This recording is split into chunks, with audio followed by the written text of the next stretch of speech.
Bonjour. Le 29 juin 2019 a eu lieu à Paris le premier grand congrès, on va dire, oui, puisque c'est la première année euh, après la création du club pionnier de la Fédéralitude. Donc, il y a eu un congrès le 29 juin 2019 à Paris, au cours duquel nous avons présenté l'écosystème des clubs Fédéralitude, en fait, comment l'organisation se structure. Et nous avons recueilli un certain nombre aussi d'observations, de commentaires de la part des membres. Et c'est à l'issue de tous ces travaux que nous avons adopté ce document que je vais maintenant vous présenter. Donc, il s'agit ici de présenter l'écosystème des clubs Fédéralitude. Tout d'abord, vous le connaissez, on a un site dans lequel fédéralitude.org, nous fixons déjà notre vision qui est celle de devenir la première communauté mondiale d'éducation à la gouvernance bienveillante et humaniste. Et à travers nos enseignements, l'objectif est de vous apprendre à bâtir des sociétés bienveillantes, inclusives, pacifiques. Et ainsi, au quotidien, dans vos activités professionnelles, dans les communes, les villages, les villes, les pays que vous dirigez, vous commencerez à impacter, donc à influencer le social, l'économique, l'environnemental et bien sûr la démocratie, c'est-à-dire le pouvoir du peuple par le peuple et pour le peuple. Voilà, c'était juste une petite aparté. Donc, petit historique aperçu donc de nos principales dates. En juin 2014, il y a eu la présentation donc des principes de la fédéralitude à l'occasion de la conférence internationale sur le génocide rwandais à l'Assemblée nationale française. D'ailleurs, nous allons bientôt publier cette vidéo pour que tout le monde, tous les membres puissent se rappeler d'où est venue pour la première fois cette idée. En juillet 2014, donc juste un mois après, nous avons lancé la première version du site internet fédéralitude.org qui est toujours là, hébergé comme sous-domaine de Wix. En juin 2015, donc une année après, nous avons fait notre première rencontre officielle donc, de tous les partisans du courant de pensée de la fédéralitude à Cachan et nous l'avions appelé la journée estivale. Le 28 juin 2018, c'est-à-dire l'année dernière, exactement il y a 12 mois, il y a eu création de l'association Fédéralitude Club Pionnier sur le principe des clubs services. Il y a des vidéos qui expliquent déjà ce qu'est un club service. Donc, quels sont nos objectifs ? Nous défendons tout d'abord une cause transformationnelle de la société et pour cela, l'éducation à la gouvernance bienveillante et humaniste est dispensée sur la base bien sûr des principes originels ou originaux de la fédéralitude. Le deuxième objectif, c'est de construire une communauté mondiale donc, qui transcende les couleurs, les langues, les ethnies et autres, sachant que nous sommes en train de, bien sûr, agréger, rassembler des gens qui peuvent partager la même vision, des gens qui sont avant-gardistes, des gens qui ont soif de changer les mentalités, de changer les cultures afin qu'une nouvelle civilisation émerge. Donc, construire cette communauté mondiale en permettant aux membres de développer des relations basées sur une culture partagée, avec une éthique, des valeurs, des héros bien sûr, que des gens que nous trouvons inspirants, des rituels, des symboles. En fait, ce sont des éléments qui définissent une culture quand on parle de culture. C'est ces éléments, quel que soit le niveau de civilisation ou d'avancement de cette civilisation. Le troisième niveau donc des objectifs des clubs fédéralitude, c'est d'aider les communautés locales, puisque nous, en tant que citoyens, en tant qu'humains, en tant que membres, nous appartenons à des communautés locales. il est normal que nous aidions, que nous faisions avancer par des actes, donc accompagner la bienveillance de la bienfaisance partout où nous vivons. Et ça, ce sont les membres des clubs locaux qui vont réaliser des projets répondant à leurs problématiques, donc là où ils vivent, et ou aux objectifs du développement durable, les ODD de l'ONU. Très important parce que nous avons en fait euh, un objectif qui cadre parfaitement avec l'objectif numéro 16 des 17 objectifs fixés par l'ONU, et ces 17 objectifs qui doivent être réalisés à l'horizon 2030. On les appelle les objectifs du développement durable. Eh bien, nous avons le courant de pensée de la fédéralitude, nous avons la clé, le pilier qui permettrait de faire avancer l'objectif numéro 16, qui est celui, bien sûr, de construire des sociétés pacifiques, inclusives et bienveillantes.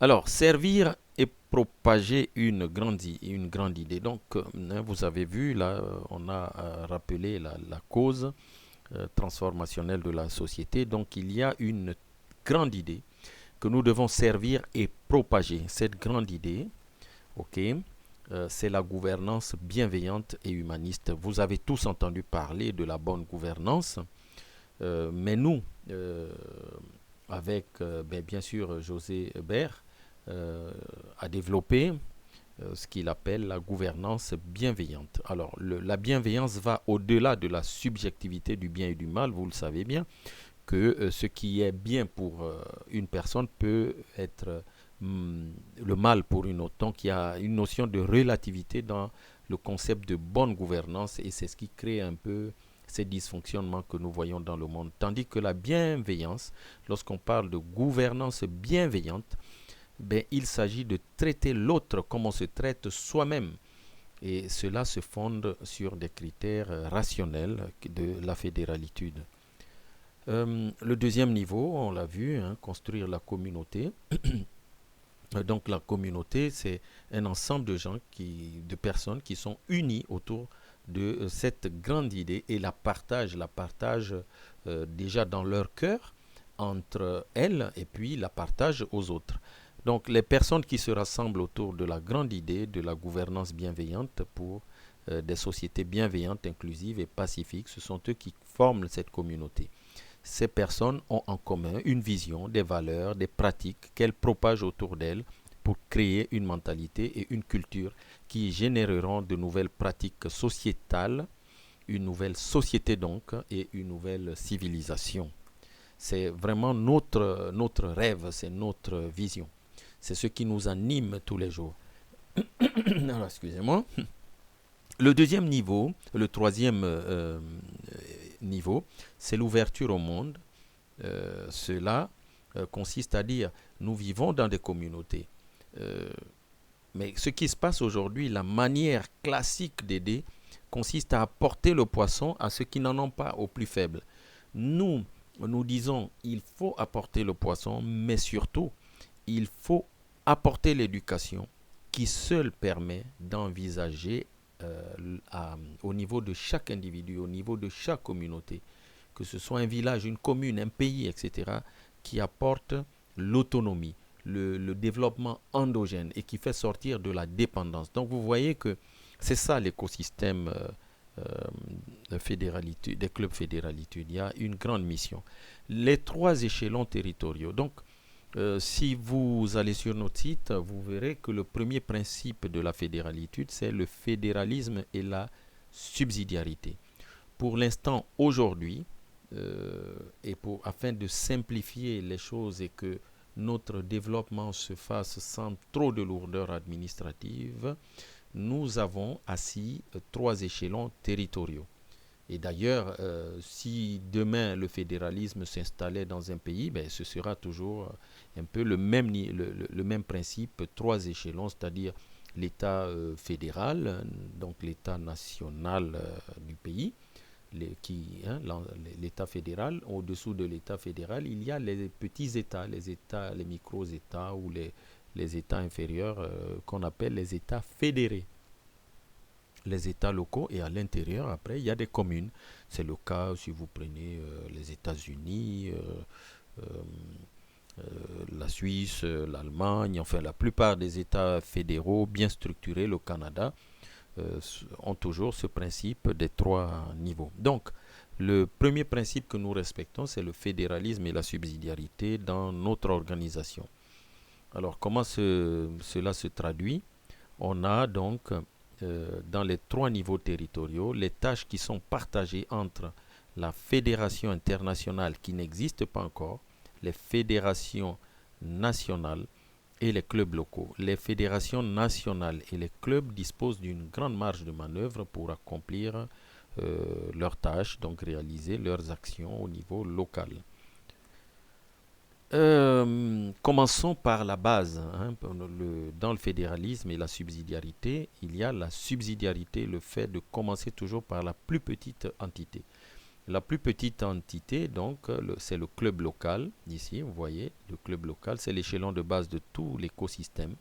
C'est là où tout va se jouer, après, avant de monter à la fédération nationale ou à la fédéralitude internationale. Donc,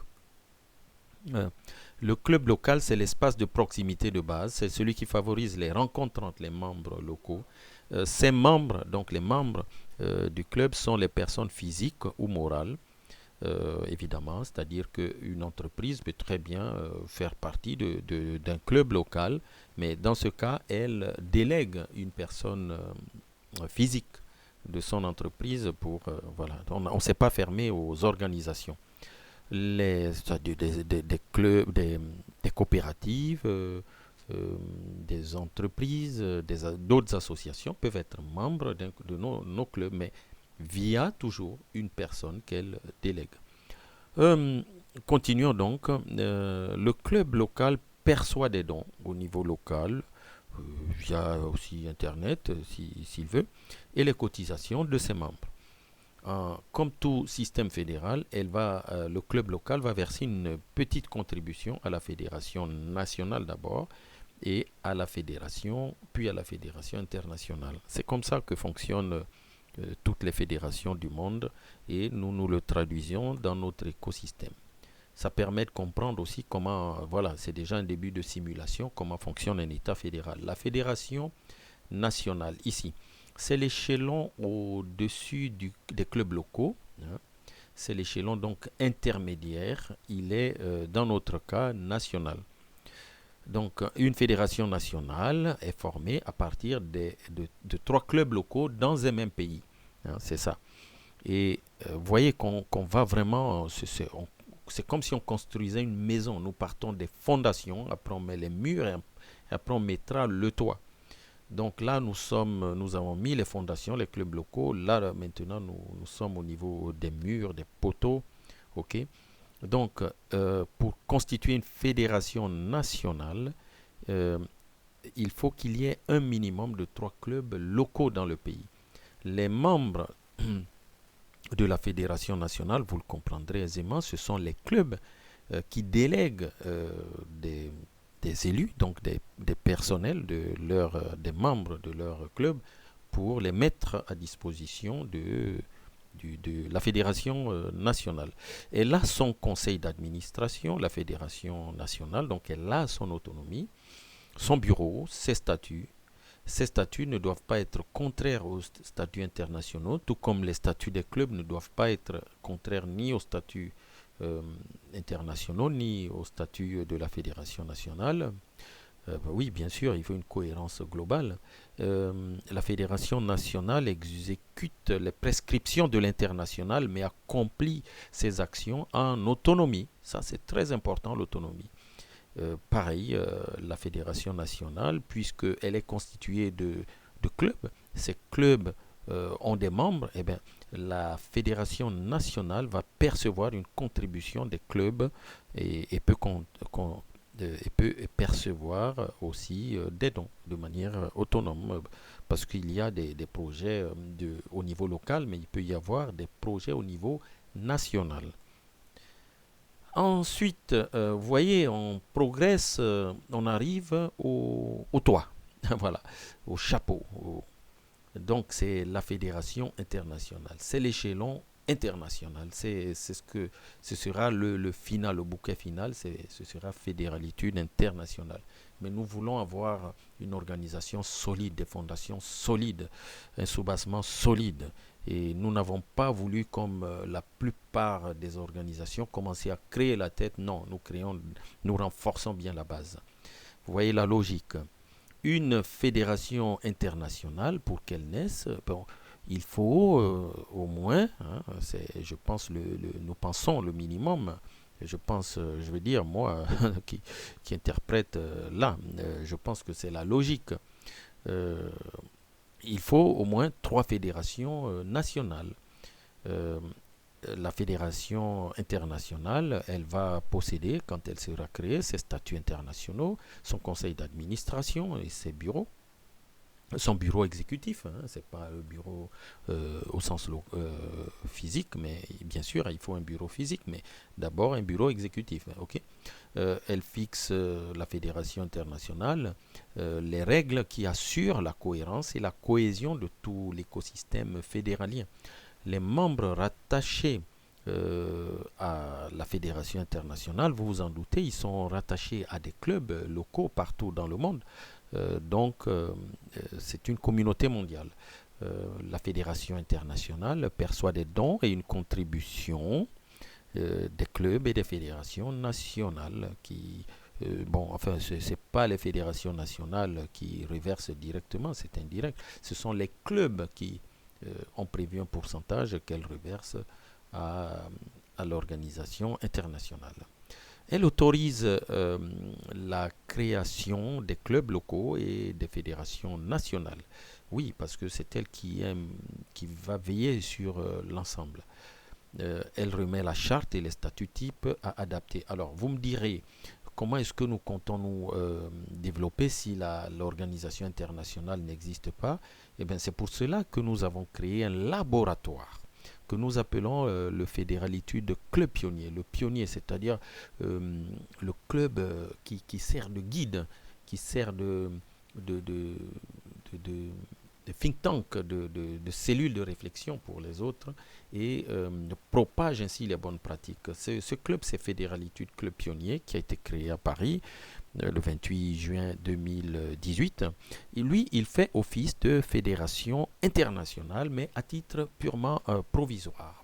Ça veut dire que lorsque il y aura suffisamment de clubs et suffisamment de fédérations nationales, il y aura une organisation internationale qui va naître et va faire disparaître automatiquement Fédéralitude Club Pionnier. On le conservera peut-être comme souvenir ou peut-être pas. Tout dépendra de l'évolution des moments. Donc, on peut résumer les niveaux territoriaux, on les a vus, donc en disant que les tâches sont partagées entre la fédération internationale, les fédérations nationales et les clubs.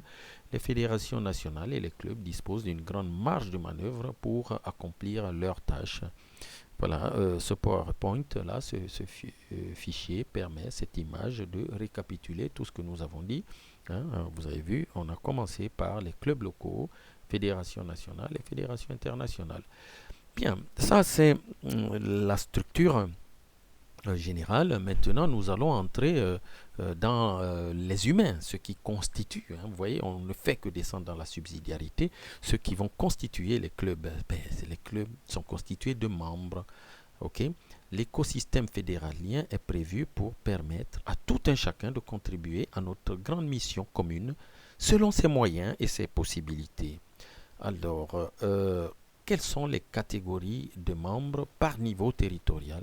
Vous voyez là, on vous rappelle le schéma, les clubs locaux, les fédérations nationales et les fédérations internationales. Aujourd'hui, nous sommes au niveau des clubs locaux. Eh bien, il y a des pionniers de clubs, d'accord?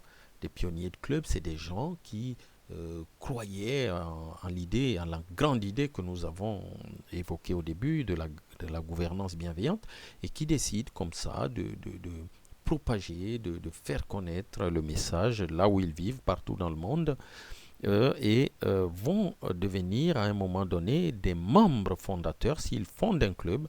Mais tant qu'ils n'ont pas fondé de club, bon, c'est des pionniers tels que nous en avons au Togo avec voilà, de nos pionniers là-bas, et en Suisse, au Sénégal. Euh, je ne vais pas citer des noms pour ne pas oublier ou omettre, mais ils se reconnaîtront au Sénégal, au Gabon, au Burkina Faso. Oui, au Burkina Faso, une très grande communauté qui est en train de se monter depuis le début, des jeunes très clairvoyants. Voilà. Donc, on peut aussi nommer des ambassadeurs pour des clubs locaux. Un club peut nommer ses ambassadeurs, bon, mais c'est validé par l'organisation internationale. Ensuite, au moment de la création, ben, il y a des membres, si on crée un club, des membres fondateurs, des membres actifs, hein, des membres bienfaiteurs, des membres sympathisants, des membres donneurs aussi. Il y a aussi des donateurs et auditeurs libres, c'est-à-dire que sur les sites, que ce soit les sites de clubs, les sites de fédérations nationales ou internationales, il y a des gens qui, euh, voilà, auditeurs libres, c'est-à-dire qu'ils prennent des enseignements librement, prennent les informations et puis peuvent faire des dons, mais sans être forcément des membres. Voilà. Et puis après, on vous l'expliquera plus loin. Il y a des experts. Il peut y avoir des experts au niveau local, des gens qui maîtrisent les réalités locales et qui vont être rattachés à des départements qui eux-mêmes sont rattachés au bureau exécutif. Euh, alors, fédération nationale, on trouve la même chose. Il y a des pionniers nationaux, des ambassadeurs nationaux, des donateurs et auditeurs libres, d'accord, des experts nationaux rattachés aux départements nationaux. Vous voyez que là, on ne parle plus vraiment de membres ni fondateurs, ni actifs, ni bienfaiteurs, etc. Parce que, en réalité, ce sont les membres des clubs qui vont créer la fédération. Donc, il n'y aura pas une réelle concurrence. Bien sûr que chaque fédération, pour son autonomie, a le droit d'avoir ses donateurs. Euh, voilà, mais en général, avant d'appartenir à une fédération nationale, on habite quelque part et donc on est rattaché à un club. C'est en tout cas la logique que nous voulons mettre en place. Euh, nous retrouvons cette logique à l'échelle internationale, des pionniers internationaux, des ambassadeurs internationaux, des donateurs et auditeurs libres, des experts internationaux rattachés aux départements internationaux. Nous allons voir maintenant la grille récapitulative des droits et obligations par catégorie de membres. Un auditeur libre, c'est quelqu'un où voilà, il vient sur le site internet, il prend des informations, donc il n'est pas obligé de cotiser, vous voyez. Euh, il ne vote pas non plus et il n'est pas éligible aux fonctions dans le club ou l'organisation. Ok. Un donateur libre, voilà, il fait un don, ok, et il n'a aucune obligation de cotiser. Il fait un don une fois tous les ans, tous les mois, voilà. Euh, il a un droit de vote. Il n'en a pas. Non, il n'a pas de droit de vote. Excusez-moi. Il n'est pas non plus éligible parce que voilà, il veut garder son indépendance. Il est libre, mais il apprécie ce qu'on fait. Alors il cotise, il donne un soutien financier en nature, un peu comme il veut. Ensuite, il y a des adhérents simples. C'est des sympathisants. Voilà. Eux, c'est des gens qui disent, moi j'aime bien ce que font ces gens-là, alors je vais adhérer. Et il va payer une cotisation. Ok. Il peut voter, mais uniquement au club auquel il est rattaché. Il n'est pas éligible puisque il veut être membre simple, juste sympathisant, donc il ne peut pas occuper des fonctions ni au conseil d'administration ni au bureau. Par contre, un membre actif, voilà, vous voyez, lui, il cotise, il a un droit de vote, c'est le principe des droits et obligations, et puis il est éligible, il veut être actif, donc il veut occuper des fonctions, faire avancer l'idée. Les pionniers, qu'ils soient locaux, nationaux, internationaux, voilà, ils cotisent. Ils ont un droit de vote aussi et puis ils sont éligibles. En général, pour être pionnier, on est déjà membre actif, hein. Et là, on est pionnier parce que les pionniers originels, les premiers pionniers, vous reconnaissent comme pionniers. C'est une distinction qui se fait par cooptation, alors que devenir adhérent simple, vous payez votre adhésion et puis voilà, vous devenez un membre simple, sympathisant, vous avez une carte. Et membre actif, c'est un peu un membre, un adhérent simple, mais qui remplit des fonctions active, ok. Et là, il va présenter un petit dossier, un petit entretien, voilà. Les membres bienfaiteurs, bien sûr, bon, ils cotisent, mais oui, puisque à partir du moment où un bienfaiteur a mis beaucoup d'argent, je ne sais pas, payer une petite cotisation, on met entre guillemets que oui, voilà, c'est comme les ambassadeurs, voilà.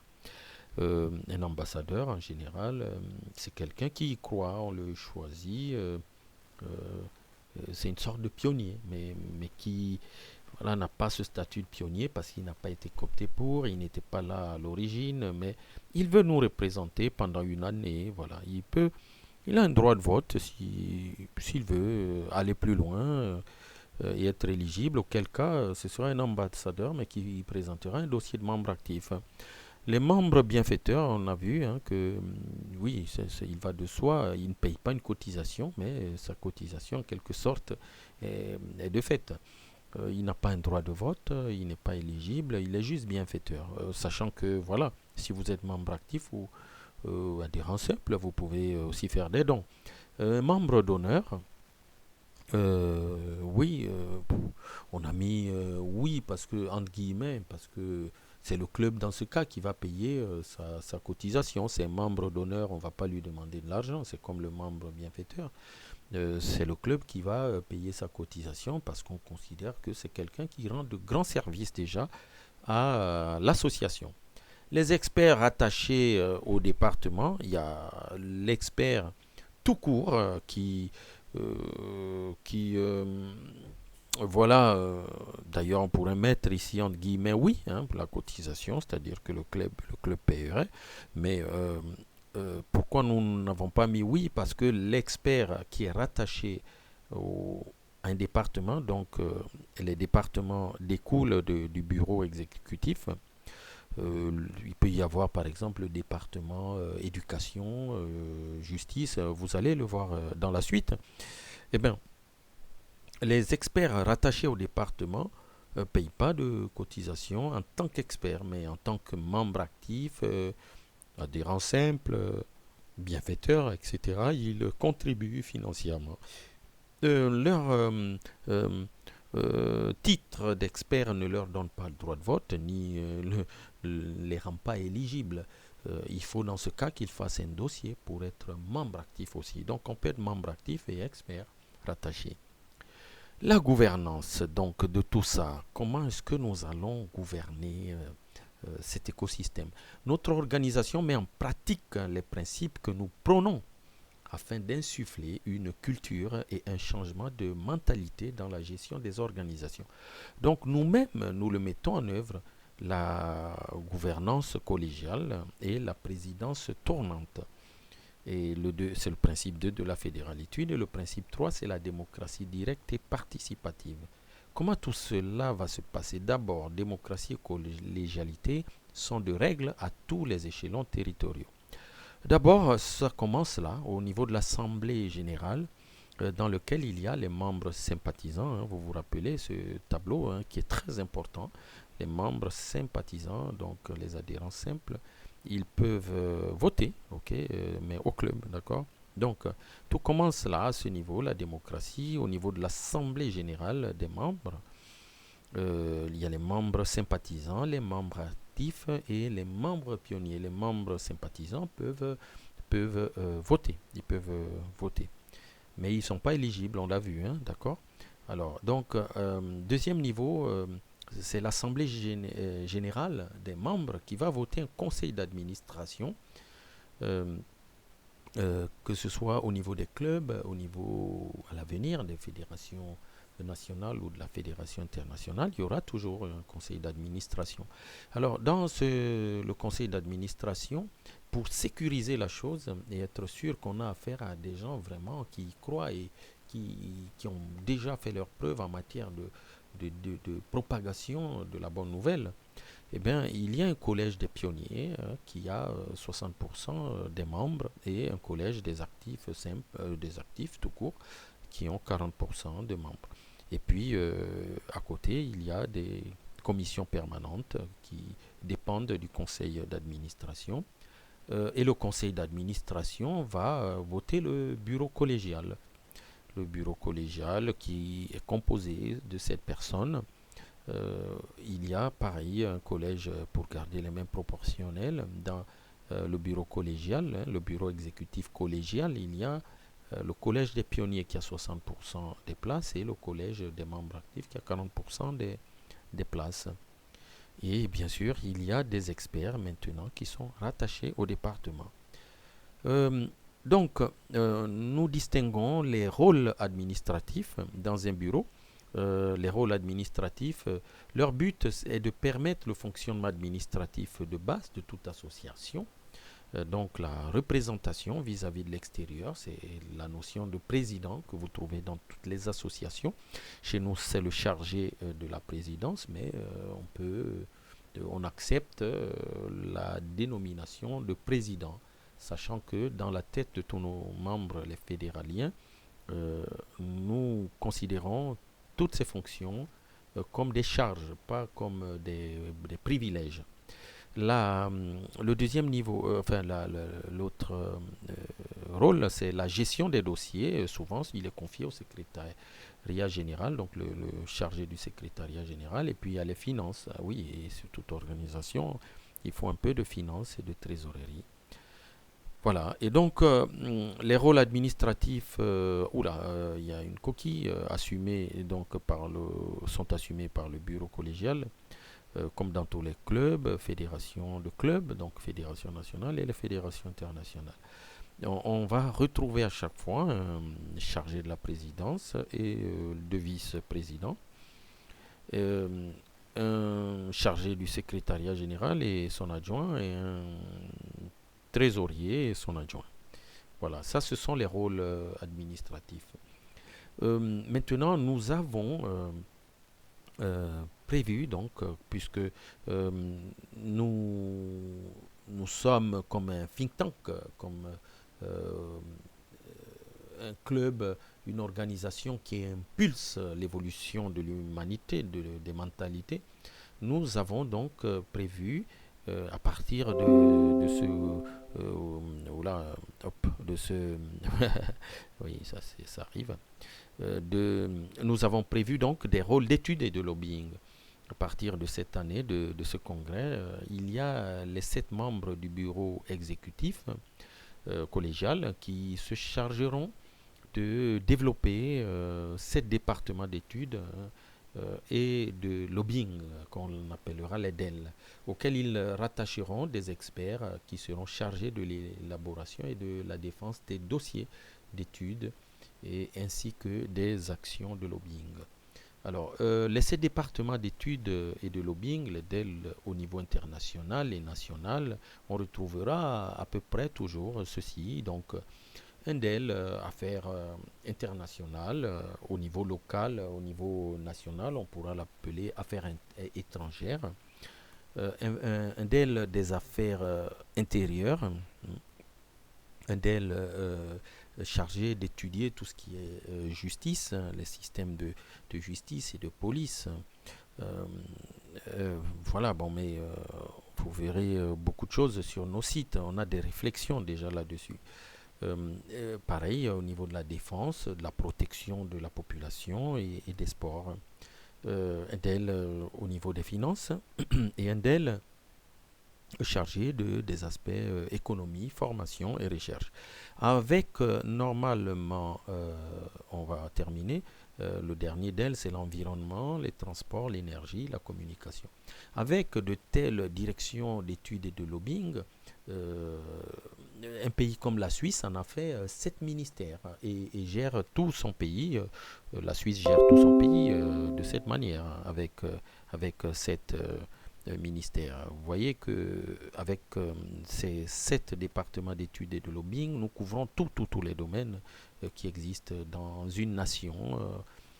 Et nous allons sortir des rapports conséquents. Rôle de formation, c'est le troisième rôle, hein, parce que pour diffuser une idée, il faut former, avant de passer à l'action. La formation mène à l'action, mais une action sereine, juste. Nos clubs réalisent des actions de formation et d'action sociale, philanthropique, humanitaire. Euh, Par exemple, la première chose, c'est de faire de l'éducation la gouvernance bienveillante et humaniste. Euh, nous proposons des modules de développement personnel et d'amélioration de soi. On ne peut pas changer les autres si on ne se change pas. On ne peut pas changer la société si on ne fait pas l'effort soi-même. De développement professionnel, pareil, et d'amélioration financière, c'est important pour chacun de nos membres. Le développement des clubs et des effectifs. Là, par exemple, c'est un support de formation, hein, pour tous ceux qui veulent développer des clubs et les effectifs, c'est-à-dire recruter de nouveaux membres.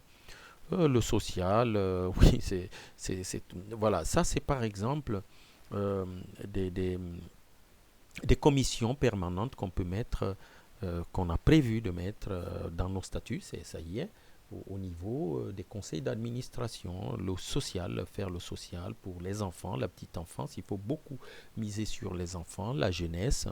Vous voyez, par exemple, il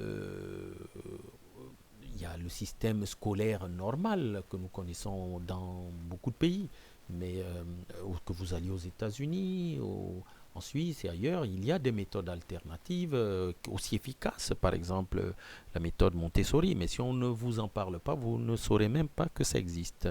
La condition de la femme et puis les seniors, nous y accordons une grande importance. Ce sont donc les âges de la vie, ça, et les personnes qui donnent la vie. Il y a l'art oratoire, la communication, la culture, les services numériques, dont le graphisme, les montages vidéo, les médias sociaux, l'animation des plateformes et la formation des membres. Les aspects juridiques, hein, comme là, on a discuté des statuts, du règlement intérieur, des chartes, des contentieux qui peuvent arriver entre les membres, la répartition des tâches aussi entre les clubs locaux et la fédération nationale. C'est des choses très importantes à bien ajuster. La bienfaisance et les œuvres sociales au sens général. Alors, pour ceux qui cherchent des idées prioritaires dans l'humanité, hein, il y a l'ONU, hein, à l'occasion des 17 objectifs de développement durable, les ODD. Hein, vous avez le lien ici, vous pourrez télécharger le PDF sous la vidéo ou sur notre site. Eh bien, ils ont prévu des projets dans lesquels nos clubs peuvent s'engager, s'inscrire pour soutenir cette dynamique des nations à l'échelle planétaire. Vous voyez ici l'objectif numéro 16, paix, justice et institutions efficaces. Paix, justice et institutions efficaces. Donc, utilisez votre droit d'élire les dirigeants de votre pays et de votre communauté locale. Voilà. Nous cadrons parfaitement avec cet objectif, sachant que la fédéralitude, la finalité n'est pas que d'élire les dirigeants, c'est aussi de permettre à la population de se prononcer sur les projets de manière autonome. Nous vous avons mis ici l'objectif 10, les inégalités, il faut les réduire, hein, élever votre voix contre les discriminations, oui, parce que chaque fois que vous laissez une injustice se produire, vous y êtes quelque part concerné ou même complice. L'objectif numéro 4, c'est oui, une éducation de qualité. Comment voulez-vous avoir des citoyens innovants, instruits, en guillemets, hein, je mets vraiment des guillemets, pacifiques, sociaux, sociables, civilisés, s'il n'y a pas d'éducation.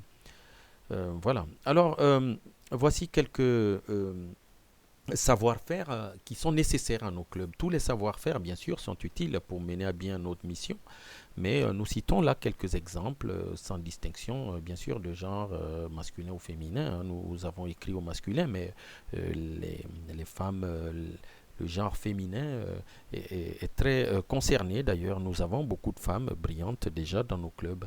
Alors, blogueurs, hein, influenceurs, voilà un savoir-faire qui est très important pour faire avancer la grande idée. Nous parlons de la grande idée, hein, n'est-ce pas? La maîtrise des réseaux sociaux, Facebook, Twitter, Instagram, il y en a plusieurs, Snapchat, LinkedIn, voilà, il y a plusieurs aujourd'hui. La maîtrise des graphismes, les infographistes, les dessinateurs. Nous avons besoin de toutes ces compétences, faire des bandes dessinées, des BD, des dessins animés, les informaticiens, les développeurs, les spécialistes des jeux vidéo. Pourquoi pas faire un jeu vidéo sur la gouvernance bienveillante pour propager les idées de la fédéralitude. Les réalisateurs de vidéos, les photographes, la veille des informations sur les télévisions et les radios, les peintres, les graffeurs, les professeurs, les écrivains, les universitaires, les musiciens très très importants. Nous avons déjà euh, un producteur, compositeur, monsieur enfin Désiré, hein, on va l'appeler comme ça, Désiré, qui a déjà fait de belles compositions avec des paroles de la fédéralitude. Nous avons besoin de journalistes, de juristes, des gens aussi qui savent faire de l'accueil téléphonique, du contact téléphonique, de la gestion d'emploi du temps, tout ça. Voilà, la maîtrise des techniques d'éducation populaire et d'animation, très très important. Même les cuisiniers, quand nous faisons des événements, voilà, on a besoin de traiteurs, de toutes ces compétences, des gens qui savent bricoler, fabriquer des petites choses, donc utiliser leurs mains, des chauffeurs qui ont des cars, des sociétés de transport, qui ont des taxis, voilà, les mécaniciens, les métiers de la sécurité, les paysans, les agriculteurs. Donc, ce sont des savoir-faire. C'est pas exhaustif. On a juste donné quelques idées là. Ok. Agir maintenant. Comment vous allez agir? D'abord, il faut agir près de chez soi. Le conseil que nous donnons, c'est de faire toujours ce que vous trouverez vous-même le plus utile et le plus convaincant pour élargir le nombre de ceux qui peuvent nous rejoindre pour faire avancer la cause, la grande idée du siècle, la gouvernance bienveillante, développée, théorisée par José Baird. Alors, agir près de chez vous. Comment vous pouvez le faire? Distribuer des tracts, coller des affiches, informer vos voisins, vos proches, les collègues au bureau, etc. Accueillir de petits événements chez vous, organiser une soirée, un apéritif, une écoute collective d'une émission télé. D'ailleurs, c'est ce que nous recommandons beaucoup. Regarder sur YouTube des émissions, des documentaires sur la Suisse, le Costa Rica, la Suède, la Norvège, tous ces pays, le Canada.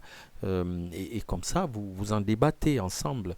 Participez bien sûr à des événements près de chez vous parce que c'est des lieux pour être en contact avec les autres. Vous serez informé sur les événements organisés près de chez vous et pareil, vous prendrez des contacts. Créer ou rejoindre bien sûr un club près de chez vous, c'est hyper important parce que il n'y a pas d'organisation sans hommes. C'est les hommes qui font les organisations. Donc rejoignez les clubs, créez des clubs là où vous êtes si vous êtes convaincu. Rencontrez des volontaires près de chez vous et agissez ensemble avec eux. Prenez des photos, des vidéos près de chez vous, filmez, photographiez des événements locaux de la fédéralitude ou alors des événements qui peuvent enrichir la fédéralitude. Inscrire des gens aussi, bien sûr, lorsqu'il y a des élections, vous pouvez vous rendre utile à aider à la vie citoyenne, les gens qui ne savent pas lire, qui ne comprennent pas très bien les processus électoraux, à les faire participer dans les processus électoraux en les aidant à s'inscrire sur les listes électorales, etc. Et vous pouvez bien sûr agir sur Internet. euh, Avant, c'était le livre, hein, l'écriture, le papier qui transportait la bonne nouvelle.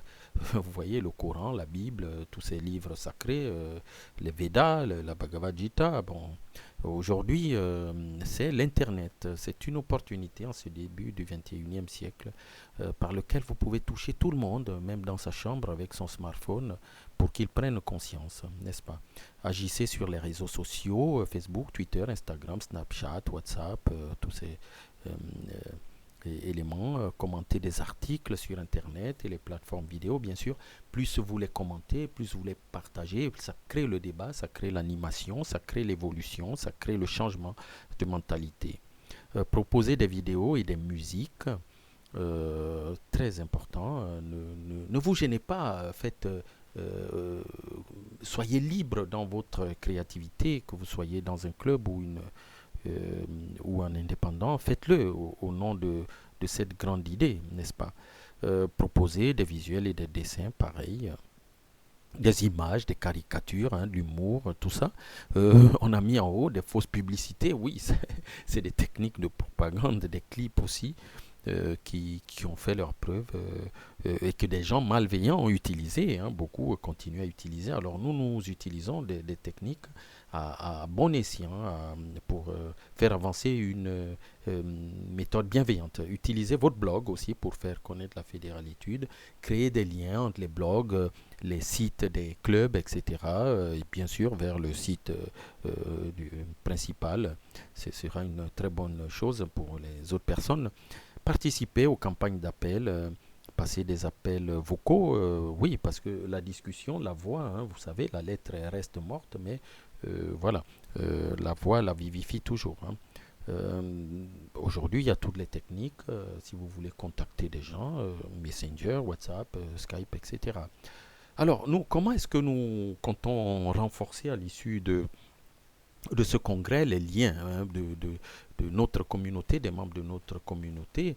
Eh bien, nous proposons donc euh, d'initier un certain nombre d'actions pour que les gens se connaissent plus et partagent ensemble une culture de communauté, une culture commune. Nous allons faire là des réunions par visioconférence pour mieux se connaître en se voyant. Vous voyez, aujourd'hui, il y a des salles de conférences virtuelles où on peut être 1 200 ou plus, même plus des centaines de mille. Hein. Des fréquences à ajuster par la pratique, bien sûr. Peut-être qu'on fera une fois par mois, on verra, par la pratique. Des vidéos d'enseignement à l'éducation, à la gouvernance bienveillante. On a déjà un certain nombre qu'on propose sur les réseaux sociaux et sur les chaînes YouTube et autres. Euh, des rencontres physiques, nous allons en accroître, en augmenter et nous disons, nous le faisons d'ailleurs beaucoup avant ce congrès, nous nous retrouvions par moment à Paris, on loue des bureaux pour pas cher, pour 2 heures vous pouvez en avoir pour 30 euros ou 40 euros. Mais par moment, nous nous retrouvons simplement dans un restaurant. Nous sommes 3, 4 ou 5 et nous échangeons. Et nous nous connaissons. Il y a voilà, nous passons, nous allions l'utile à l'agréable. Alors, donc, tout ça pourquoi? Parce que pourquoi nous faisons tout ça? C'est pour donner un sens. Vous devez être comme des apôtres, des gens qui donnent un sens à la vie, des gens qui donnent du sel, du goût, du sucre, du bonheur à cette existence. Ok, donc nous avons le devoir d'aider chaque être humain à évoluer vers son auto-réalisation en préparant l'avènement d'une société dans laquelle chacun va s'épanouir, l'épanouissement individuel, tout en respectant, tout en cadrant, en s'insérant dans l'épanouissement collectif. D'ailleurs, dans la logique, si tout le monde est épanoui au plan individuel, ça crée un épanouissement collectif. C'est le chemin qui apparaît dans la fameuse pyramide des besoins qui a été formalisée par le sociologue Abraham Maslow. Vous voyez ici, Abraham Maslow nous dit dans nos échelles de besoins, nous commençons par les besoins physiologiques, la nourriture, l'eau, la sexualité, la respiration, le sommeil, l'élimination. Ensuite, nous voulons des besoins. Une fois qu'on a satisfait ces besoins-là, nous avons des besoins de sécurité. Nous voulons vivre dans un environnement stable et prévisible, pas incertain. On ne sait pas si demain il y aura des choses mauvaises qui vont arriver. Si voilà. Certain, ok, prévisible. Et ça demande de la réglementation au plan urbanistique, au plan tout, la sécurité, etc. Donc, un milieu, la sécurité, c'est ne pas avoir de l'anxiété, de la peur, euh, pas de crise à tout moment. Donc, un milieu pacifique, c'est le rêve de tout bonheur, de tout être humain. Et c'est pour ça que nous faisons tout ça. Les besoins d'appartenance, appartenance. Vous voyez, tout le monde veut appartenir à quelque chose, à une famille, à un couple, à une fratrie, à une entreprise, à un pays, à une commune. Alors, nous proposons que vous pouvez appartenir à ce mouvement qui se base sur la bienveillance, l'empathie, l'affection, l'amour des autres. Pas aller dans des choses qui vont vous compliquer. C'est pour cela, vous voyez, les gens ils disent mieux vaut être seul que mal accompagné. Pourquoi? Parce que par moment, il y a des contacts qui sont beaucoup plus nocifs pour vous que d'être seul. Après, le quatrième niveau, selon Abraham Maslow, c'est le besoin d'estime. Vous voyez l'échelle, la reconnaissance, être apprécié des autres, être reconnu par les autres. Il n'y a pas plus beau que ça. C'est pour ça que tout le monde cherche au fond l'amour. Vous voyez ce regard amoureux que le mari va porter sur sa femme et vice-versa, et les parents sur les enfants. C'est ça le bonheur, c'est le besoin d'estime. Mais on peut aussi le mettre dans la société. Et c'est ce que nous faisons. Alors, le dernier niveau, l'ultime, c'est le besoin d'accomplissement de soi. On vient sur la terre pour se réaliser. Donc, on a besoin de donner un sens à sa vie. On ne fait rien pour rien. Tout ce que nous faisons, il y a toujours un sens, il y a toujours une raison, n'est-ce pas? Donc, on veut se sentir à sa place dans la communauté où on vit, la commune, la société, l'entreprise, voilà. Et tout ça, nous le proposons. Et ce modèle, le but de ce modèle que nous proposons, la gouvernance bienveillante, c'est qu'il se propage dans les syndicats, dans les associations, dans les entreprises, dans la société tout court, dans les nations. Voilà. Donc, ok. Donc, vous voyez le grand rêve que nous avons et nous ne pouvons le réaliser sans vous. Les raisons profondes, pourquoi vous devez adhérer, soutenir notre courant, la fédéralitude? Eh bien, d'abord, comme nous venons de le voir, vous allez créer une communauté. Créer une communauté qui, elle va agir, va générer une nouvelle mentalité, une culture, une civilisation. On change la civilisation par la pensée. Tous les livres sacrés que vous voyez, qu'est-ce qu'ils vous proposent là? Les pensées, c'est juste des écrits, des idées, mais qui ont structuré la marche du monde. Donc, nous voulons préparer l'avènement de sociétés, l'avènement, c'est-à-dire l'arrivée, la naissance, la résurgence de sociétés bienveillantes, inclusives et pacifiques. Et puis, vous allez vous réaliser au plan personnel avec ce que nous venons de voir, la pyramide de Maslow. Vous allez combler vos désirs d'appartenance. Dans cette fois, la famille que nous avons choisie. La fédéralitude, c'est une famille que nous avons choisie. On ne vient pas à la fédéralitude par obligation, on vient par le cœur, parce qu'on assiste à une réunion, on écoute, et puis ça parle à notre âme, à notre cœur. On se dit, j'ai bien envie de côtoyer ces gens, j'ai bien envie de participer à leur aventure, j'ai bien envie de participer à la transformation de ce monde. Et donc, vous donnez un sens à votre propre vie, vous commencez à vous réaliser. Et là, vous gagnez et naturellement en confiance, en estime de soi, vous êtes utile. Et vous allez au contact de gens qui vous ressemblent, qui, eux, vous nourrissent pour que vous alliez aider ceux qui ne connaissaient pas ces choses. Donc, vous allez, au plan professionnel, personnel, social, élargir votre réseau social et d'affaires. Euh, et sachez une chose, dans la bienveillance, nous disons que soignez votre réseau et ce dernier vous soignera. Donnez aux autres et vous recevrez. Traitez les autres comme vous voulez qu'on vous traite et le monde ira dans le meilleur sens possible. Donc, vous allez vous accomplir en vous ouvrant au monde grâce à notre réseau mondial de membres et de clubs. Demain, quand nous avons des membres à nous qui viennent d'autres pays, eh bien, à Paris, ça nous arrive. Ils nous envoient un message sur WhatsApp ou Facebook. Nous les accueillons et nous les guidons dans Paris pour qu'ils fassent leur premier pas. Voilà, c'est ce que nous voulions partager avec vous. Et nous vous remercions d'avoir écouté cette vidéo et surtout de la mettre en pratique, de partager les idées via fédéralitude, enfin qui sont contenues dans fédéralitude.org. Nous vous disons merci. Ah, oh là, la batterie aussi devient faible.